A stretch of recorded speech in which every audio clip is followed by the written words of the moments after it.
Olá, me chamo Débora Reis e vamos falar sobre uma sentença proferida pela Corte Interamericana, da qual declarou a responsabilidade internacional da República Federativa do Brasil pelas violações dos direitos e garantias judiciais. O fato que nós vamos falar e o relato que nós vamos dar agora é sobre o caso Márcia Barbosa de Souza.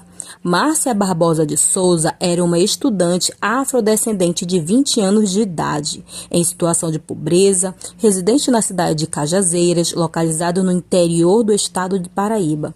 No Brasil, ela vivia com seu pai, sua irmã mais nova e próximo de sua mãe. Em 13 de junho de 1998, Márcia Barbosa e sua irmã viajaram a João Pessoa, capital de Paraíba. Em 17 de junho, aproximadamente às 19 horas, Márcia Barbosa recebeu uma ligação do então deputado estadual da Paraíba, Aércio Pereira de Lima, quem conhecia desde novembro de 1997. Posteriormente, às 21 horas, Márcia Barbosa e o senhor Pereira se encontraram no motel, de onde Márcia conversou com várias pessoas através do celular utilizado pelo senhor Pereira. Uma delas, inclusive, falou com o então deputado. Em 18 de junho de 1998, em Transuente, observou que alguém estava retirando o corpo de uma pessoa, posteriormente identificada como Márcia Barbosa de Souza, de um veículo em um terreno baldio, no bairro Altiplano, Cabo Branco, próximo à mencionada cidade de João Pessoa. Quando o corpo foi encontrado, Márcia Barbosa de Souza apresentava escoriações, hematomas, vestígios de areia. Ademais, a autópsia revelou que a cavidade craniana, torácica e abdominal e o pescoço apresentaram hemorragia interna e, como causa da morte, determinou asfixia por sufocamento resultante de uma ação mecânica. Por sua vez, o perito médico legal que examinou o cadáver determinou que a senhora Barbosa havia sido agredida antes de morrer. Exceções preliminares e consideração prévia. O Estado opôs 3 exceções preliminares sobre a alegada incompetência ratione temporis. A respeito dos fatos anteriores, a data de reconhecimento da competência da Corte, esta encontrou parcialmente fundada a exceção preliminar. Quanto à alegada falta de esgotamento de recursos internos, a Corte destinou tal exceção. Finalmente, sobre a alegada incompetência ratione personae, quanto às vítimas não listadas no relatório da comissão e posteriormente retificada como questão prévia à análise de mérito, a Corte fez notar que a alegação não constituiu a exceção preliminar, razão pela qual procedeu a examiná-la no capítulo de consideração prévia. A esse respeito, este tribunal considerou como supostas vítimas a mãe e ao pai de Márcia Barbosa de Souza, conforme identificados no relatório de mérito da Comissão Interamericana. Olá, eu me chamo Jordano Marinho. Eu venho falar do mérito diante do caso trazido. Bom, o primeiro ponto que eu quero falar é sobre as violações dos direitos à justiça e igualdade. A Corte Interamericana de Direitos Humanos, a Corte IDH, considerou que o Brasil ele violou os direitos à justiça e à igualdade perante a lei no caso de homicídio de Márcia Barbosa de Souza. A imunidade parlamentar, ali também, aplicada de forma arbitrária, impediu o avanço do processo penal, negando o acesso à justiça aos familiares da vítima. E a falta de investigação adequada sobre os outros suspeitos e o uso de estereotipos de gênero nas investigações também foram consideradas violações.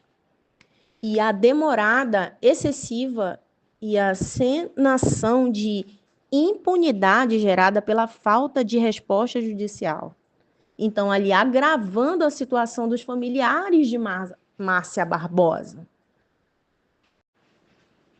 Outro ponto também foi a violação do direito à integridade pessoal. A Corte IDH também concluiu que o Estado brasileiro violou o direito à integridade pessoal dos familiares de Márcia Barbosa de Souza.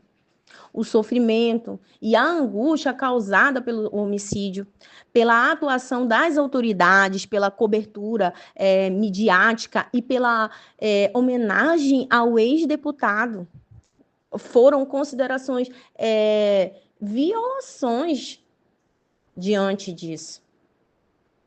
E para concluir, as principais conclusões da Corte. A imunidade parlamentar não pode servir como mecanismo de impunidade. As decisões sobre imunidade parlamentar, elas devem seguir procedimentos claros e respeitar o devido processo legal.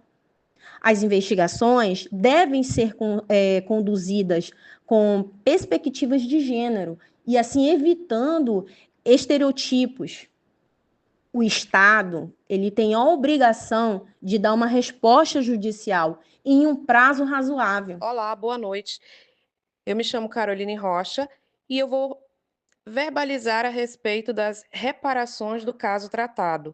A Corte, ela estabeleceu as seguintes medidas de reparação integral: medida de satisfação, a publicação e a difusão da sentença e de seu resumo oficial, a realização de um ato de reconhecimento de responsabilidade internacional e garantias de não repetição, o desenho e a implementação de um sistema nacional e centralizado de recopilação de dados que permitam a análise quantitativa e qualitativa de fatos de violência contra as mulheres, e, em particular, de mortes violentas de mulheres, criação e implementação de um plano de formação, capacitação continuada e sensibilização das forças policiais responsáveis pela investigação e de operadores da Justiça do Estado da Paraíba, com perspectiva de gênero e raça. Uma jornada de reflexão e sensibilização na Assembleia Legislativa do Estado da Paraíba sobre a violência contra a mulher, o impacto do feminicídio e a utilização da figura da imunidade parlamentar, a adoção e implementação de um protocolo nacional para a investigação de feminicídio e, por fim, indenizações compensatórias, pagar os valores fixados na sentença em virtude da impossibilidade de reabrir a investigação policial sobre os outros possíveis partícipes do homicídio de Márcia Barbosa de Souza, a título de indenização por danos materiais e imateriais, pelo reembolso das custas e gastos e o montante que permita à senhora Márcia Barbosa de Souza arcar com os custos dos tratamentos médicos, psicólogos e psiquiátricos que sejam necessários. A Corte Interamericana de Direitos Humanos supervisionará o cumprimento integral da sentença no exercício de suas atribuições e no cumprimento de seus deveres, conforme a Convenção Americana dos Direitos Humanos.